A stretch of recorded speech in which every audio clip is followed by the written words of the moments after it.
La frappe a eu lieu à quelques kilomètres de Homs, la ville syrienne où se trouveraient plusieurs dizaines d'entrepôts d'armes et usines d'armement du Hezbollah. Le mouvement chiite libanais affirme qu'Israël est à l'origine de cette frappe. Un peu avant l'attaque, plusieurs avions frappés de l'étoile de David auraient survolé la chaîne de montagnes séparant le Liban de la Syrie. Quelques instants plus tard, des témoins ont entendu une série de fortes explosions. Selon l'Observatoire syrien des droits de l'homme, l'attaque est signée de Tsahal. L'État hébreu a multiplié ces dernières semaines ce type d'incursion au-dessus du Liban et de la Syrie.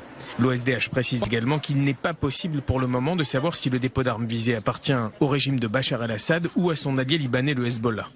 Israël et la Syrie sont techniquement toujours en état de guerre. Depuis le début du conflit syrien en 2011, Israël a mené plusieurs raids contre le Hezbollah ou l'armée syrienne. Le 22 septembre, l'État hébreu avait mené des frappes aériennes contre un dépôt d'armes du Hezbollah près de l'aéroport de Damas. Un mois plus tard, l'armée israélienne avait également annoncé avoir bombardé des positions militaires du régime syrien en riposte à la chute de plusieurs obus tirés depuis ce pays voisin sur le plateau du Golan.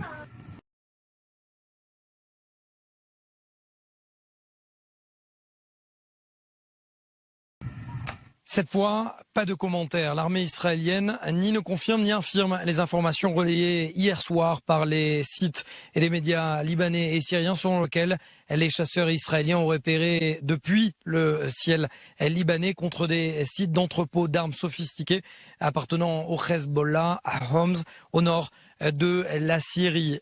Ce après quoi, effectivement, selon toujours ces mêmes sources, l'armée de Bachar al-Assad aurait rétorqué par des missiles sol-air de la DCA, de la défense antiaérienne, sans que les chasseurs israéliens ne soient inquiétés.